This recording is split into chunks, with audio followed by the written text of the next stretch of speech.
Assalamu alaikum, and thank you for joining me on this special edition of Pivot, The Price for Freedom, where we will reflect on our humanity, our failings as an ummah, and our hopes, as we contemplate the inability of all of humanity to stop a small group of malicious racists from committing a genocide with impunity. We reflect today on the depths of darkness we find ourselves in, and because of our faith, it is here that we search for light. This comes from knowledge, from contemplation, from actively seeking, from doing, and from being human. We must never surrender our humanity, our kindness, our compassion. It is 1 year and the genocide has not been stopped. 1 year of viciousness, as detailed in the Quran, where Allah subhanahu wa ta'ala says, أَمْ حَسِبَ الَّذِينَ فِي قُلُوبِهِم مَرَضٌ أَلَّا يُخْرِجَ اللَّهُ أَضْغَانَهُم, that those who have a disease in their hearts, do they not think that we will expose their maliciousness? Knowing this, we know that there are things expected from us, what we must do, what we must say, what we must not do. How should we act? What is the absolute minimum expected of us? Based on this, I welcome Dr. Imtiaz Sooliman, the founder of Gift of the Givers, who is my guest for today's special broadcast, as I will seek to learn from him how to awaken the human consciousness and be of those who serve mankind. Assalamu alaikum wa rahmatullah, Dr. Sooliman, and thank you so much for joining me today. Wa alaikum salam wa rahmatullahi. Thank you for inviting me to your program. Imtiaz, we are in very, very dark times. But as a humanitarian, you cannot allow this negativity and darkness to control you. So how do you manage these experiences? And how do you integrate this based on your life's experiences and life's philosophy? Do you have hope? And do you trust that humanity will prevail? As a Muslim, as part of faith, negativity is not in our vocabulary. Allah tells you in Surah 3, verse 160, if Allah helps you, none can overcome you. If He forsakes you, who is there after that can help you? In Allah then, let believers put their trust. Allah says further in Surah Balad, verse 4, we have created man into toil and struggle, that it's a guarantee of life that you will have challenges. But it tells you that as long as you have faith in Him and trust in Him, you will always overcome. It talks to believers in general in Surah Mu'minun, verse 1. قَدْ أَفْلَحَ الْمُؤْمِنُونَ. The believers will eventually win through. In Surah 17, Bani Israel, it talks about truth has arrived and falsehood perished. For falsehood, by its nature, is bound to perish. What we're seeing in the world today, especially in Palestine, is an exposition of that falsehood, that lie that was kept silent for 76 years. This is not a time for sadness. This is a time for joy, because this could have carried on for another 76 years. And exactly the verse that you quoted, that Allah will expose what they've done, it has been done. Not only to the Muslim community, but to Christians, to Jews, to people who say they don't believe, not only the Middle East, the entire world, in Africa, in Europe, in South America, in North America, everybody in the world have seen the truth of the lies, the negativity, the injustice, the occupation, every type of falsehood has now been revealed. So we should take joy in the fact that Allah says, I will make this visible. And indeed, He has made this visible. When I go to countries that have fallen apart, not necessarily by war, but earthquakes, floods, tsunamis, hurricane, the reaction of the people is something to see. They tell you, we know this has happened because of God Almighty. They're all not Muslim. So it may be in a country which are not Muslim. And they would say, we know this has happened because of God Almighty. We know this is from Him. But we also know that He will help us heal and recover. Our faith has increased. We become closer to God Almighty. We accept as what has befallen us. And we're dependent on His mercy to fix what went wrong. We have a teaching. Allah says Himself, my mercy outstrips my wrath. So those who are suffering, they know there's something better coming from them in return. And I've seen that over and over again. Actually, the words I use, that the disaster is a blessing, because the place that we went to was a disaster before the disaster came. And when people respond to that place, people have something much better than before the disaster took place.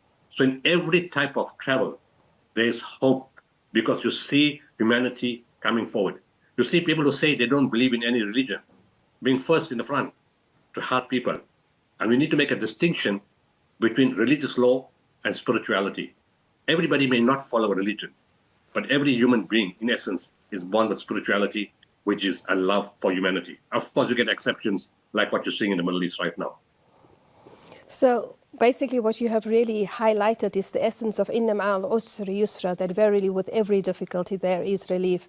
And even in the process of the difficulty there is relief. We see that certainly with Gaza, and that relief certainly comes from the fact that the voices of the Palestinians for the first time in 76 years is being elevated and is being echoed, where citizens across the world are saying, you tried to dim the light of Palestine, today all of us are Palestinians. So based on Samuel Huntington, he said that the West won the world not by the superiority of its ideas or values or religion, but rather by its superiority in applying organized violence. Westerners often forget this fact. Non-Westerners never do. And we, living in South Africa, we have not forgotten that. It is mind-boggling that after the decades of apartheid and racism that South Africans experienced, to which the major settler colonies and racist powers finally shifted their positions and worked to dismantle the apartheid state of South Africa, that in the short space of time, Dr. Sooliman, Imtiaz, tell me, these very same states seem to have amnesia today about racism, about apartheid, about settler colonial violence, and they continue doing to the Palestinians what they did to the majority indigenous black people in South Africa. The narrative was this, as it is for the Palestinians today, that we are the terrorists, the whites are the saviors. And within this framework, as a humanitarian, you have to deal with different hierarchies of people, organizations, and leaders. So how is it that you measure this? And as a South African who experienced apartheid and know without a measure of a doubt that certainly Israel is an apartheid state, why did you not behave like the liberals who say that we have to be neutral? I'm a humanitarian. If I speak out, they won't let me do my work. So why did you not behave like them? You know, to be able to mediate in the hope of being able to mediate between the two sides, or in the hope of being able to deliver your humanitarian aid. You know, what made you consider your objective in terms of this and prevented you from being silent? First of all, I don't follow international law or human law. I follow Quranic law. I'm a Muslim. I don't need any permission from anybody in the world to tell me what to do. I break the laws all the time. Breaking the laws is the laws of the Western people or governments, and that's not Islamic law. I follow Islamic law, and Islamic law overrides any other law. Allah tells you very clearly, speak out against injustice, speak out against oppression, and the best form of faith is to stop it. If you can't stop it with your hand, stop it with your mouth, and the worst form, or the lowest form, is to at least hate it in your heart, which means be conscious. Don't be some non-dualistic meanderer, walking around half dead and half unconscious. You need to be active in your mind, whether you stop it with your hand, with your tongue, or hate it in your heart. So number one, I don't have to follow any law. My law is very clear to me. Allah himself has instructed me. I don't need men to tell me what to do. I don't follow them. The next thing is states. When we say states are causing injustice, oppression, every type of apartheid, it's not states. It's people within the state. There are good people in every country. I've met people, good Americans, good Europeans, good people from everywhere. A lot of these people don't even know what their countries are doing. They have absolutely no idea. They're totally unconscious until they come out and travel out of their own bubble and out of their own countries. They realize what's going wrong. And the proof is that the fact that people have stood up in universities in America, in Europe, and all over the world today against their own countries. In the past, those same people stood up against Muslims. We were terrorists. We are killing people. We are the monsters on earth. We should be eradicated. Those same people, once they saw the truth, true to their own humanity, they stood up against their own governments. And this war is about, it's not on the battlefield. The war is never on the battlefield. It's always on the battle of ideas and on truth. That's why we are told the ink of a scholar is holier than the blood of a martyr. And the learned person is harder on the shaitan than an ignorant follower and 1,000 ignorant followers. So that's why the first verses that came down had to do with knowledge, ikra, read, understand. Because this war is never going to be fought or won on the battlefield. It's going to be won outside the battlefield. I'm talking specifically about the Gaza war right now. So there are good people all over the world. We've seen how people, the die-hard Zionists, die-hard apartheid people, suddenly changed their hearts and their minds and understood the truth. When they understood the difficulty of people and they got the real facts, they were prepared to change, to give credit to them. So this has got nothing to do with states. It's got to do with a select amount of people who control states, who control leaders, who control corporations, who control money, big money. It's very limited. Other people may have some bad habits. It doesn't make them bad people. They just don't know the truth. And we need to understand that. And the more we educate them, I've seen the transformation in South Africa, where people were die-hard supporters of Israel, and they're not necessarily Jewish people from other groups. And I've seen the transformation because I speak extensively in this country to a wide audience. And I see the transformation when I go, and people's minds have changed. We've seen the changes in the universities, in the schools, in the corporations. I mean, who would ever have thought that UCT will take 27 Palestinian students in the 6th year of study? Who would have thought that WITS would take 22 students and saying, bring more, bring them in allied health sciences, bring them for occupation therapy, physiotherapy? Would have thought Pretoria would say, please bring them, we want them all. It's a total mind shift change because people have understood the truth. When they say, don't get involved in politics, that is a tactic to silence you. What politics are they talking about? Politics is between political parties. There is no political parties involved here. This is an onslaught of a country against a country that has no army. There is no army. This is not a war between two nations.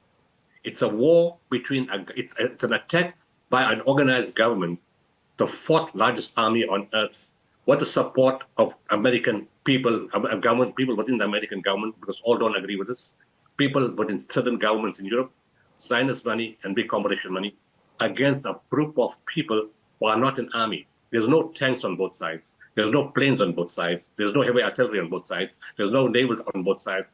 It's a group of 32,000 fully armed people fighting on behalf of an entire nation against a well-organized military machine. As part of their propaganda, they try to silence you and say, this is politics, stay out of it. It's not politics. We need to change the narrative. This is humanitarian. Killing people is not politics. It's a genocide. It's occupation. It's torture. It's abduction. It's destroying an entire health system. I can go in stages as to how this is done. But we need to stand up. And if I exclude all this, I go back to the beginning. Allah tells you, speak out against injustice, oppression, falsehood, lies, and stand out and stop it with your hands. So I'm not afraid to do that. Because as a Muslim, your only fear is to Allah. And we are told that if you fear Allah, the world will fear you. Certainly, it's also more than that. It's وَمَا قَدَرُ اللَّهُ حَقَّ قَدَرِهِ, that people have forgotten to give the value or the worth of Allah subhanahu wa ta'ala to Allah, and we focus our fears, as you say, our attention on politics, on money, on power, etc., where the essence of it all lies in Allah subhanahu wa ta'ala. So that brings us to the spiritual part of this particular conversation. The Moroccan scholar Taha Abdurrahman has said, there is no humanity without ethics. Gaza has exposed the myth of Western ethics, of Western humanity, something they possibly had, Westerners possibly had this, but which has become eroded over time because of their shunning of spirituality, their focus on progress and material well-being, looking at rationality rather than spirituality. Now, you have often spoken about ethical leadership. You have said we need 4 principles to fix humanity, and I'm quoting you directly here. We need 4 principles to fix humanity: spirituality, values, morals, and ethics. How do we reintroduce these principles into our lives and use these perspectives to fix humanity, especially at a time now where humanity seems to be totally broken? Number one, it's not a Western disease. It's a disease that has affected Muslims also. Muslims have lost the path in all parts of the world. So this is not a Western concept. The failing is humanity, not Western people, because there's good people in the West also. When I went to Bosnia, I had a whole lot of people who came from different churches and non-religion and came to assist in whilst I was there. And I asked them, like, what religion you from? They told me we don't have any religion. I've mentioned it in the beginning. And they stood with their heart and their soul to help people they don't even know, never seen, didn't care what religion they belong to. In their heart, they had spirituality. They came to help because this was part of the humanity. The United Nations obstructed me. They tried everything possible to try to stop our hospital from being delivered to Bosnia. An American lawyer who had no religion, knew the rules of the UN backwards. He took them on at no cost to me. He said, all you do is pay me a train ticket, you pay for it, and give me some food, and give me any type of accommodation. I won't take a plane, it's too expensive. Minimal cost, but I'll do this for you for free. His name was Curtis Dubler. He was a man that knew the UN law backwards. That hospital got into Bosnia because an American person with no religion defeated the United Nations on their own policies, and they did it for free. And like that, there are many such people all over the world. On the other hand, you get Muslim people who have all the money in the world, who are obstructionists, who prevent aid and assistance to their own people. They have sold their souls. So this is not a Western concept. It's a concept of humanity in general. I've seen the power of spirituality, and everywhere I speak, you ask me, how do you ignite that? You need to remind people of that. That's why Quran talks all the time of reminder.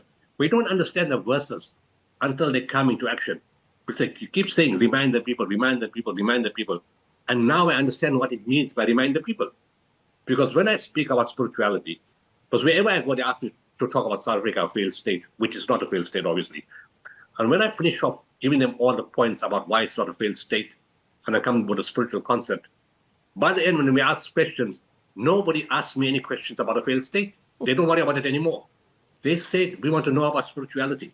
It's something we had. We've forgotten. I needed this. I needed to be taken back to that. And we need to go back. We, as a country, need to do collective parenting. Both of us are from Potchefstroom. In the old days, when somebody was naughty, you would phone the parent of the child and say, your child was naughty.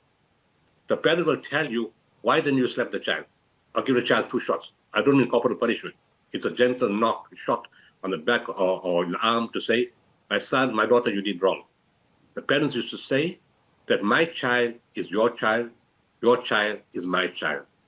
And by collective parenting, when a community looks after all its kids and looks after itself and picks up the faults in each other, you actually develop as a community.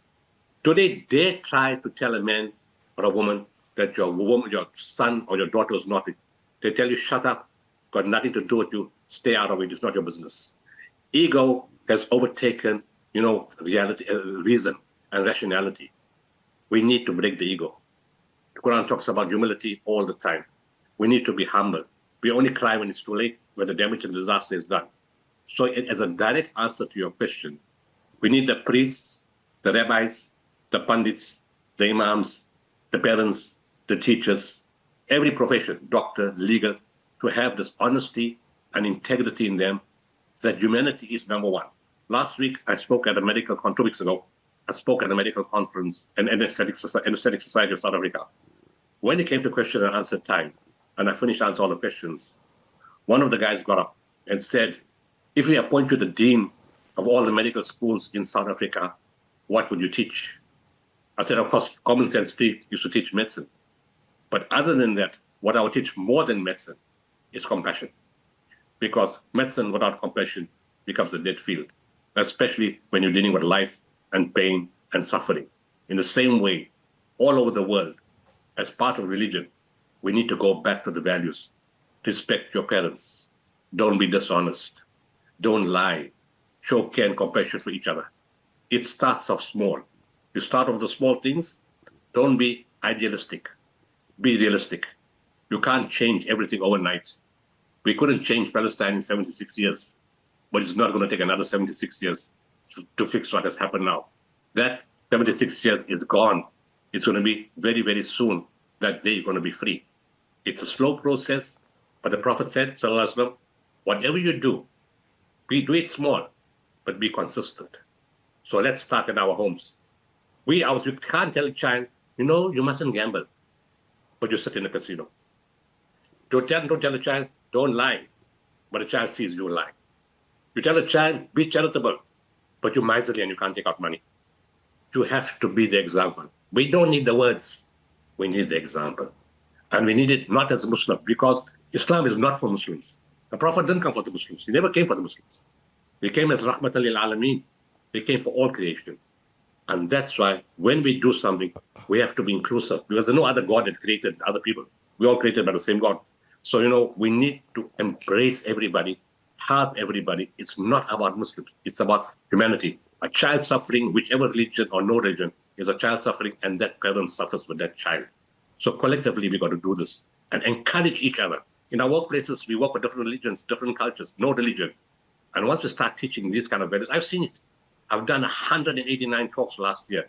I did 173 the year before. I've done 150 this year already. And wherever I go, I see the impact of talking about doing good. And people, South Africans are perceptive. They're receptive. They want to change. They just need to be shown what to do. So, on that very dynamic note, we have to go to a break.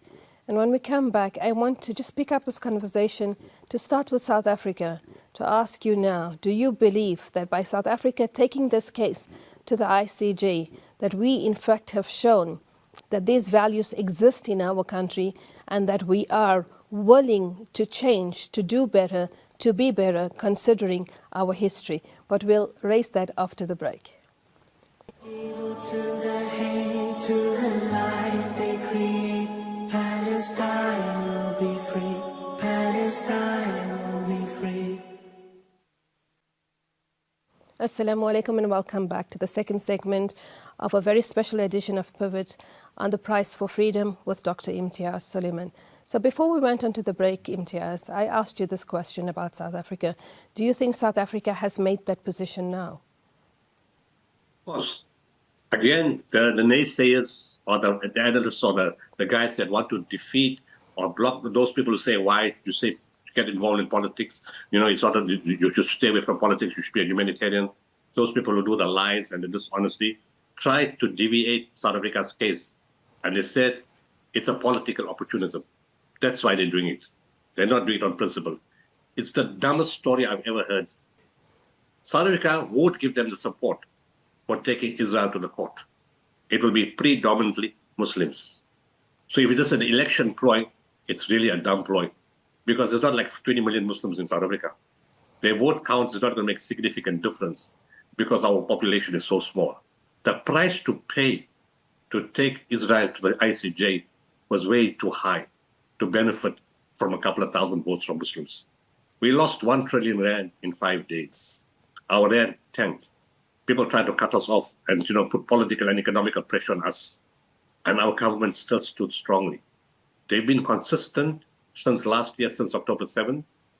The president had to make a decision whether we can go to the court. Naledi Pandor herself has said that on several occasions, that she couldn't do this on her own, that she needed the permission of the president.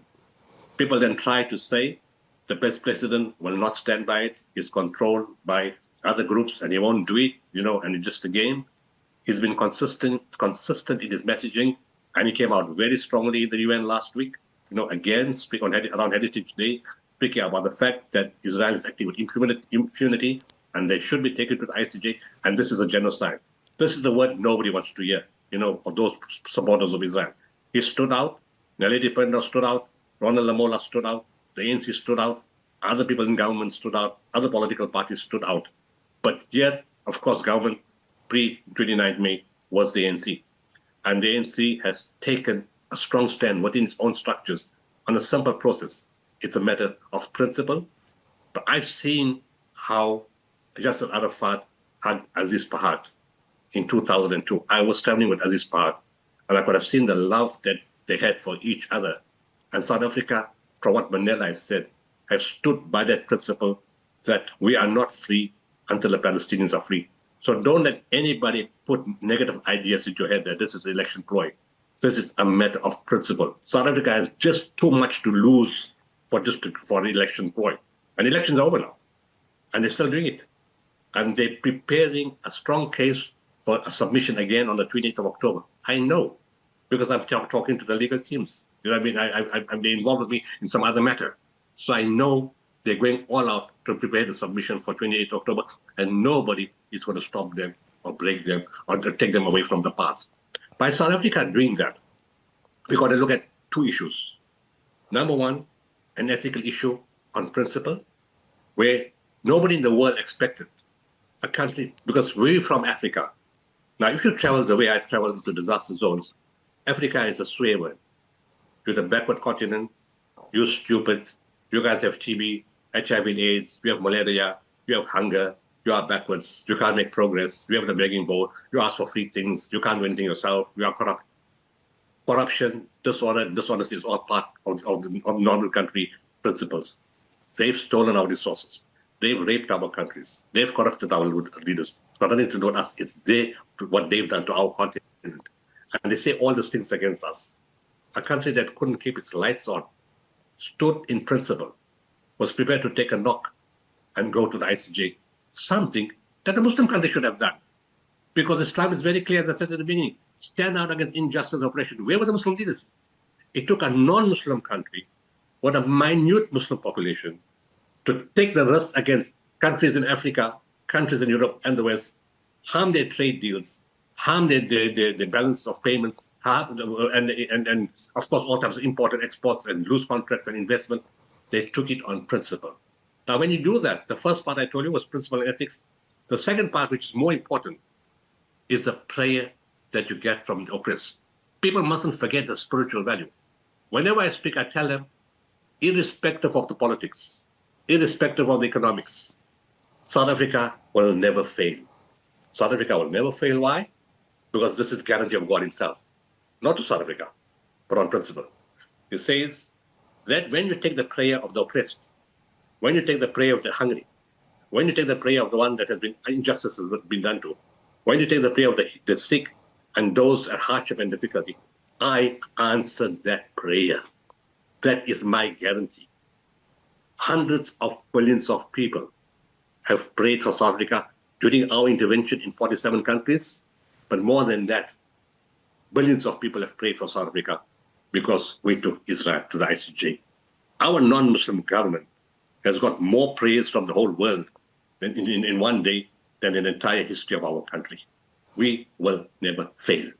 And that's why we need to support and hold the government's hand and say, we are with you. The problem is, we don't say enough, we are with you. We are always ready to say, there's potholes, lights are not working, there's crime, there's corruption. But we never acknowledge, never support, and never say thank you for what you've done. Oh, no. You see, it's an election gimmick. We get caught by the same rhetoric, and we get bluffed, and we get swayed and become emotional. We don't see the reality. Muslims should open their eyes and see the reality of what this government has done. Open your eyes and be more thankful and more supportive and say the right things at the right time.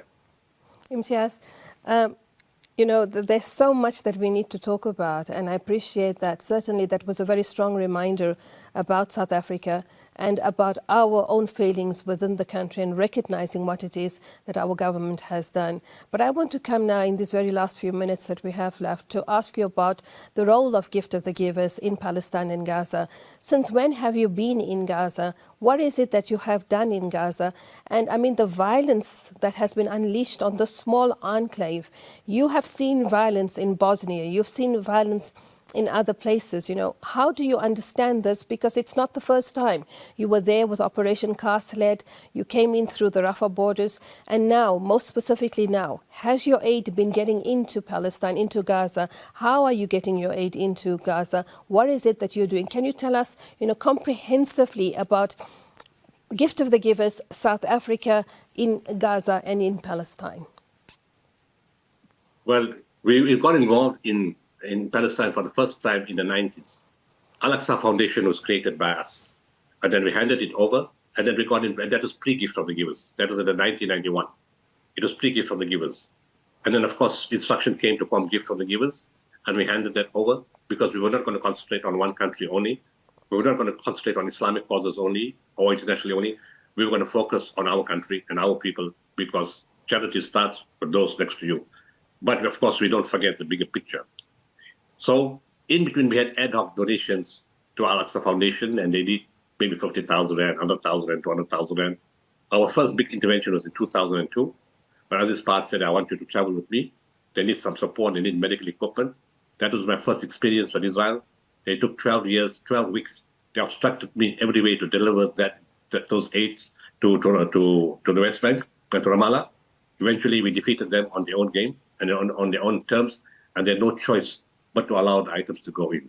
Then there was a lull in between the Help Settlement for Orphan program, some food in Ramadan. It wasn't an active involvement in Gaza or in Palestine for that matter.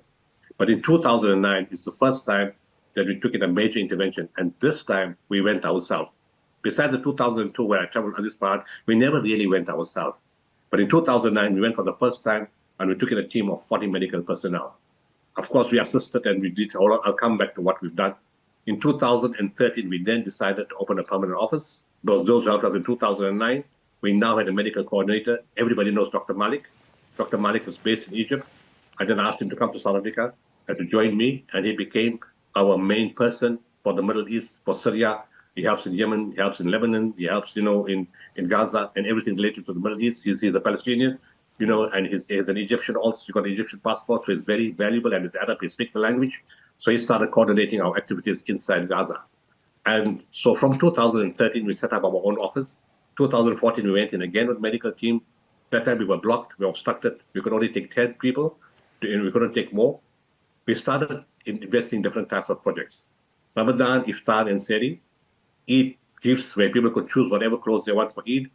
We set up the biggest women and child care center, a 6-story building, where there was empowerment, sewing, preschool, ECD, counseling, and place for my distribution took place for assistance for women and children.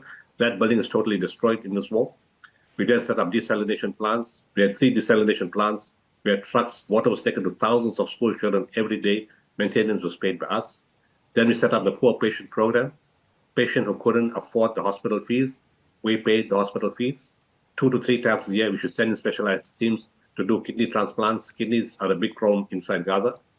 And then we set up, unfortunately, people get arrested and get locked up if they can't pay their debt. And so the charge there is to get locked up. They already have no money. Their family's already broken. There's no income for the families. So we sort of freed a lot of people from jail and paid the debts off. It wasn't big amounts. So we did that.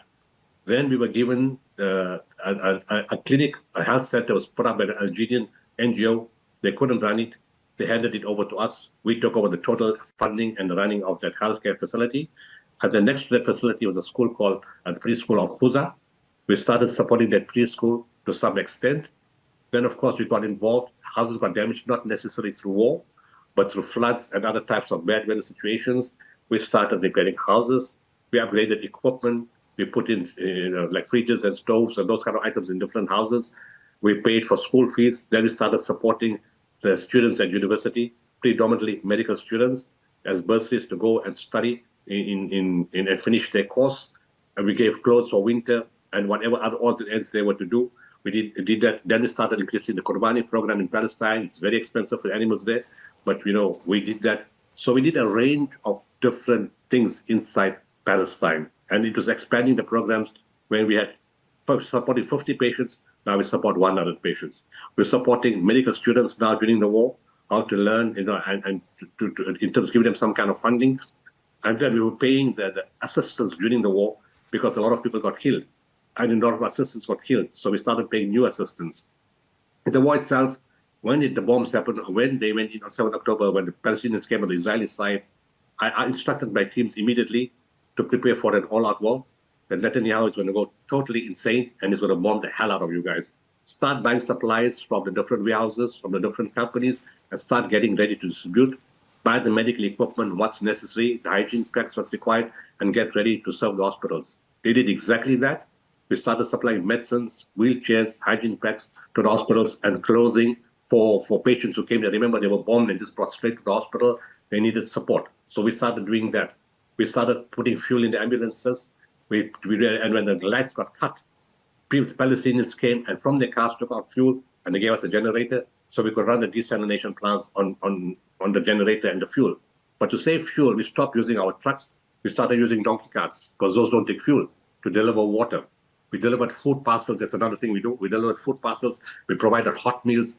And for the first 60 days, we bought everything inside Gaza. Because although the bombing was taking place, but there were still items in the warehouses in the different parts of the country. So we bought what we could.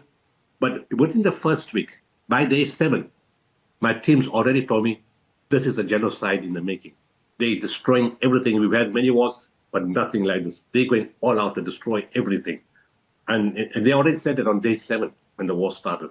And then they said it's very difficult to move around. There's no vehicles. There's no fuel. The roads are bombed. We don't know where our families are. We don't know how safe it is. We can't get to the north. We can't get here. So we started forming relationships with people who lived in the different areas. And we said, go to the shop, buy the stuff on our name, because everybody knows us in Gaza. We will pay. There is no issue. A strange thing happened. Palestinians came to us and said, don't use your money. Take our money. Just keep a note of who we are. Here's our address, because there's a possibility we're going to die. So rather take our money and help you who you want. If we're still alive after the war, you can give the money back to us or to our families. Otherwise, use our money for the benefit of Palestine itself. And a few $100,000 came like that from people. So we had a big, long list of people, and I think quite a few of them have died on that list. And they said, use our money to help people. Everybody got together to help everybody. There was total unity in every way. They shared their food, they shared their water, they brought the trucks, they brought the fuel from their cars, they brought the generator, whatever they could share, they shared. Then when we couldn't do much inside, we arranged trucks. We were doing this as a parallel program. We managed to get the first trucks in. It took 20 days to get the first trucks in close to November, December. It took 13 days just to cover 30 kilometers from Kerem Shalom to Rafah and go inside. But that's only the first part of the problem. Once it goes inside, you go into Qatar House. That's the storage point. And from there, it goes to Palestinian Red Crescent. And they go to deliver. They don't have the capacity to deliver. We then put up our own warehouses inside Gaza in the Rafah border. And our stuff that we sent, 90% of it came back to us. And our team started distributing it. But even they couldn't be very successful because the roads are not functional. And you can't drive. And they bomb you as you drive all over. How my teams have distributed, God alone knows. I don't know how they're doing it and what they do, because we don't have network. The phones don't work. And when they send me the videos, I can't understand how come they're smiling on every video. How they can be so strong. They killed the head of my office, Ahmed Abbasi. He's a pharmacist on 16 November after Fajr. They killed his brother who was with him, was a doctor. And my team members have lost 175 family members. But they still smile. They still deliver. They're still committed to help Palestine in every way. The last big delivery we got in was a month or two ago.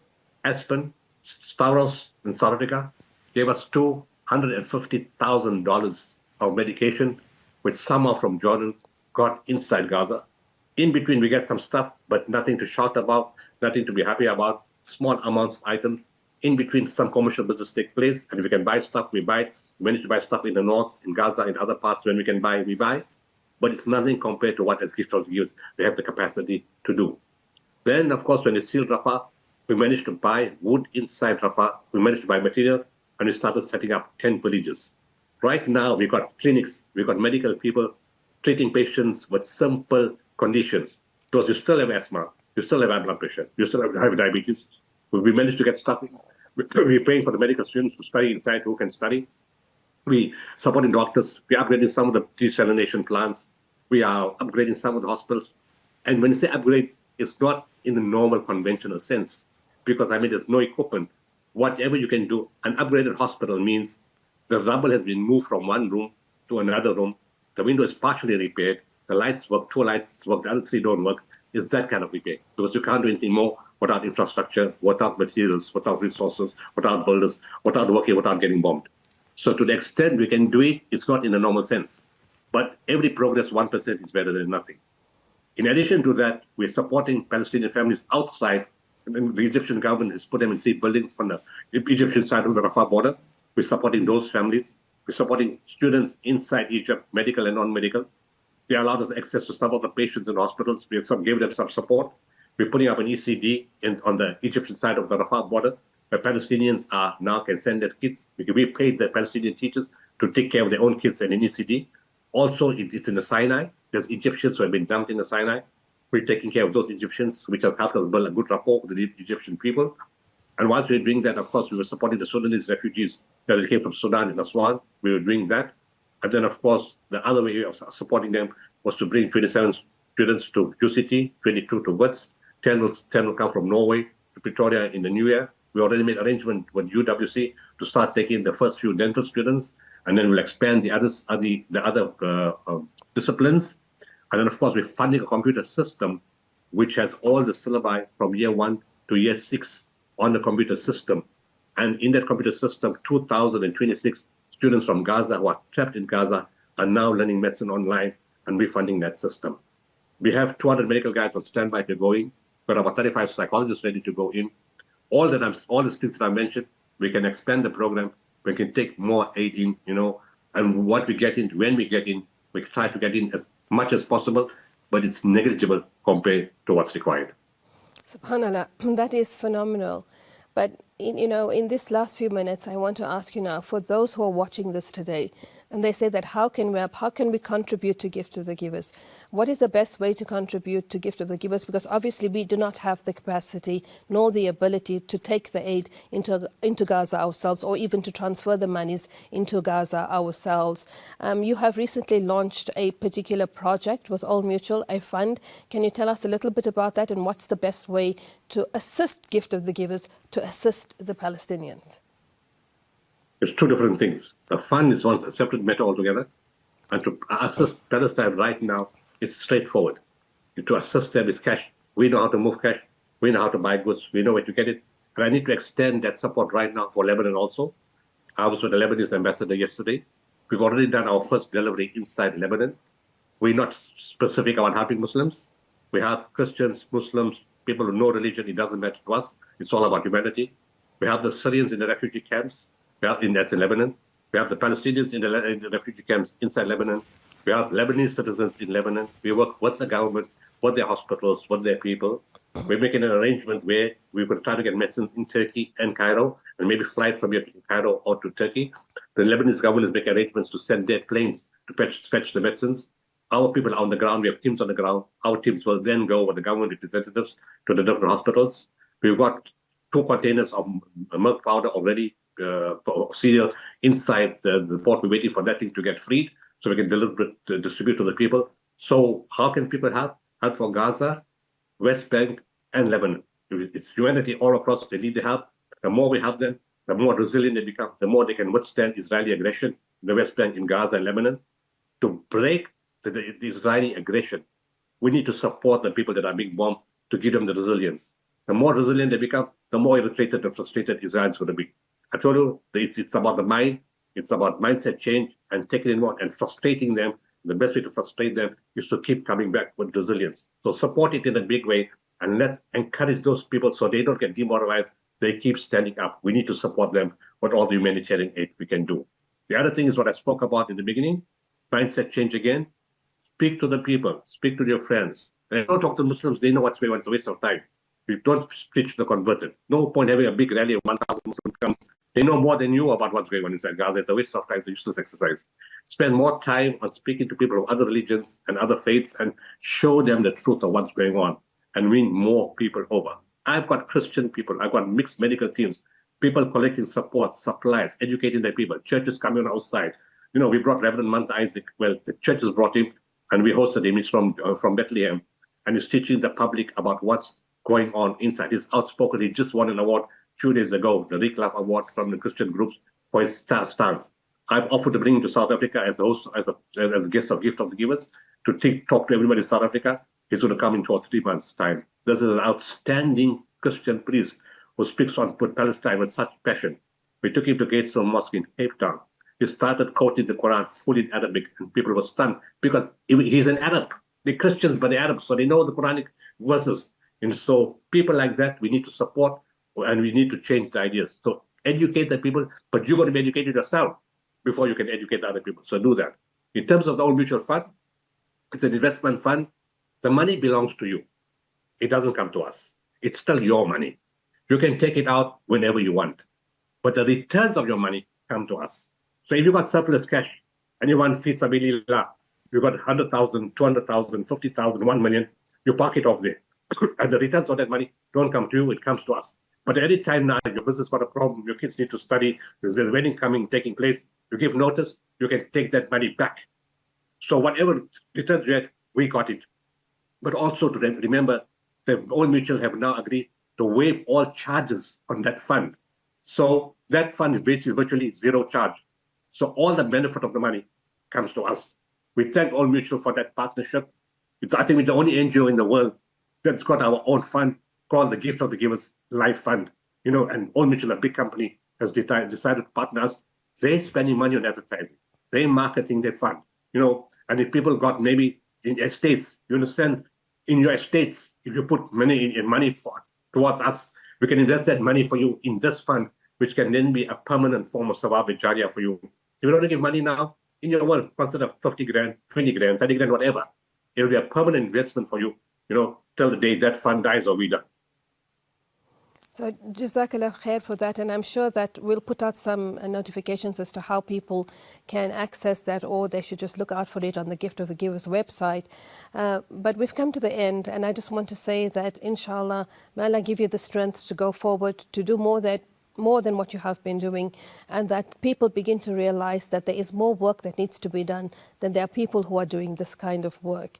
And so coming to my viewers, I would like to say as conclusion that silence, fear and weakness is not an option. We must stop pandering to liberal indoctrination that tells us to weigh both sides. How does one, handle or understand a genocide against oppression? How does one weigh a genocide against oppression? They tell us we must be neutral so we can communicate with the murderers, otherwise they won't listen to us. But Islam teaches us the opposite, as Imtiaz said. If you see an evil, and once you see it, you need to stop it. First with your hands, if not, then with your mouth, with your tongue. And if not, then at least feel it in your heart. And then, of course, we begin to look at efforts to bring about reconciliation or peace building. But you cannot stay silent on a genocide just so that you can be invited to be a mediator between the parties. Such a person is in himself not trustworthy at all, because they have no real understanding of human values and humanity. As Antonio Guterres from the UN said, that cultivating a culture of peace means replacing division, disempowerment and despair with justice, equality and hope for all. What does this mean? It means you have to identify the injustices and name them. That you have to break down and state clearly, this is not acceptable. And then thirdly, there has to be constructive action and identification of issues. It's not about making the killers feel vulnerable just so that you can talk to them. There was a post on social media that said, we live in a world where it is offensive to say, stop killing babies because you are offending the killers. This is the liberal argument in a nutshell that convinces us that we must be polite in speaking about Israel's genocide. I will be polite when I speak to you, but I will not politely explain what it is that you are doing. So I politely decline. What about you? What is the price for freedom? Fi amanillah, wassalamu alaikum wa rahmatullah. Thank you so much, Imtiaz Sooliman, founder of Gift of the Givers, for being here with me today and for sharing all of these insights with us. May it be that we can continue to be the light as South Africans and be the best of those who serve mankind. Jazakallah, wa alaikum salam, and thanks to the TV station, and thanks to you, and thanks to all the viewers for all the support. May Allah bless all of us, bless this country, bless our continent, and grant victory and freedom to the people of Palestine. And thank all those peace-loving people all over the world. And a special thanks to the Jewish community in South Africa for standing out against injustice and Zionism. Fi amanillah, wassalamu alaikum wa rahmatullah. Children of Gaza, Allah's plan will come true. This promise is for you. With patience you'll get through. From the evil to the hate to the lies they create, Palestine